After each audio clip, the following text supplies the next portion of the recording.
Hi, Reefy and Cece. Corduroy.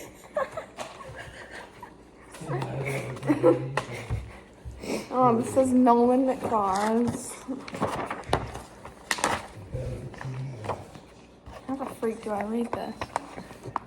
Corduroy is a bear who once lived in the toy department of a big store. Day after day, he waited with all the other animals and dolls for somebody to come along and take him home. Oh, shoot. It's okay. Okay.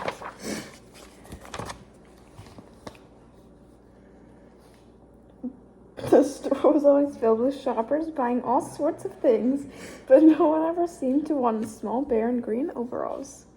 Then one morning, a little girl stopped and looked straight into the Corduroy's bright eyes. "Oh, Mommy," she said, "look, there's the very bear I've always wanted. Not today, dear." Her mother sighed. "I've spent too much already. Besides, he doesn't look new. He's lost the button to one of his shoulder straps."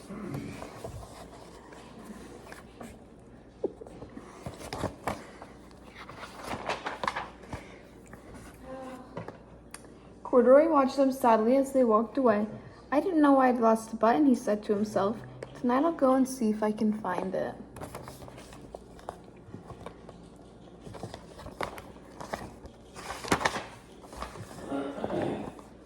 Later that evening, when all the shoppers had gone and the doors were shut and locked, Corduroy climbed carefully down from his shelf and began searching everywhere on the floor for his lost button.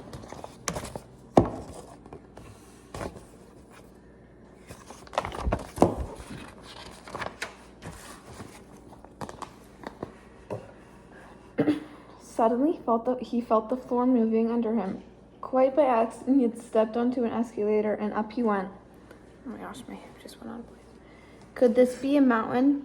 He wondered. "I think I've always wanted to climb a mountain."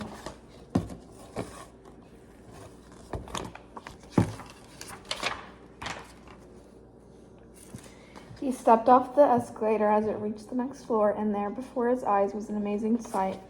Tables and chairs and lamps and sofas and rows of beds. "This must be a palace," Corduroy gasped. "I guess I've always wanted to live in a palace."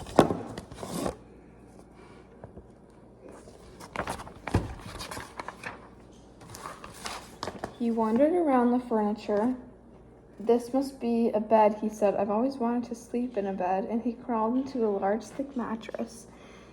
All at once, he saw something small and round. "Why, here's my button," he cried, and he tried to pick it up, but like all the other buttons on the mattress, it was tied down tight. Oh.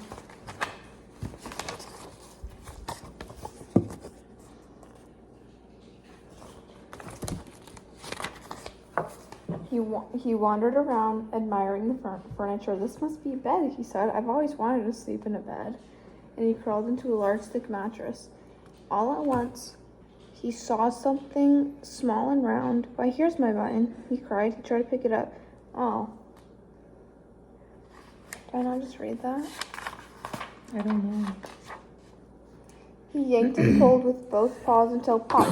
Off came the button, and off the mattress Corduroy toppled. Bang! Into a tall floor lamp. Over it fell with a crash.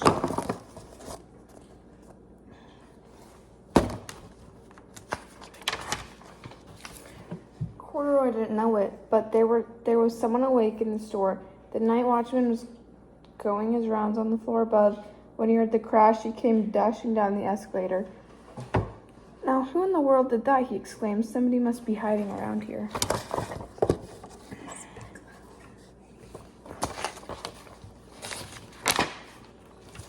He flashed his light. He flashed his light under and over sofas and beds until he came to the biggest bed of all, and there he saw two fuzzy brown ears sticking up from the cover. "Hello," he said. "How did you get upstairs?"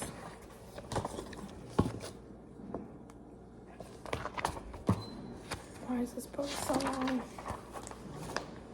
The watchman tucked Corduroy under his arm and carried him down the escalator and set him on the shelf in the toy department with the other animals and dolls.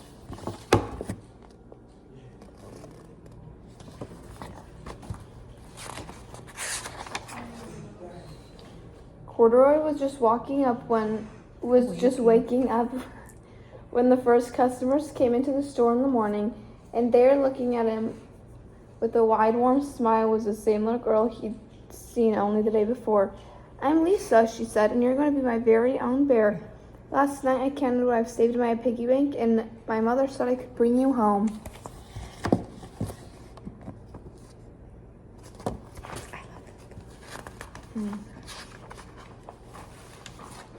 "Shall I put him in a box for you?" the sales lady asked. "Oh, no, thank you," Lisa answered, and she carried Corduroy home in her arms. She ran all the way up the 4 flights of stairs into her family's apartment and straight to her own room.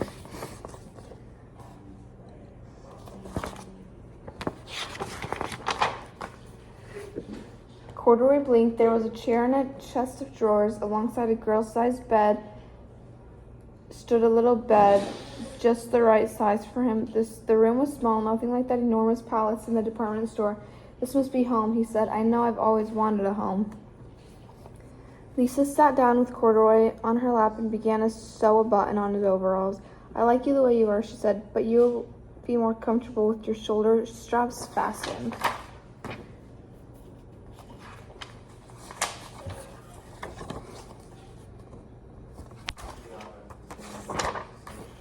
"You must be a friend," said Corduroy. "I've always wanted a friend." "Me too," said Lisa, and gave him a big hug. The end. That's how you do it. That's my whole done. You have to edit. Oh. It.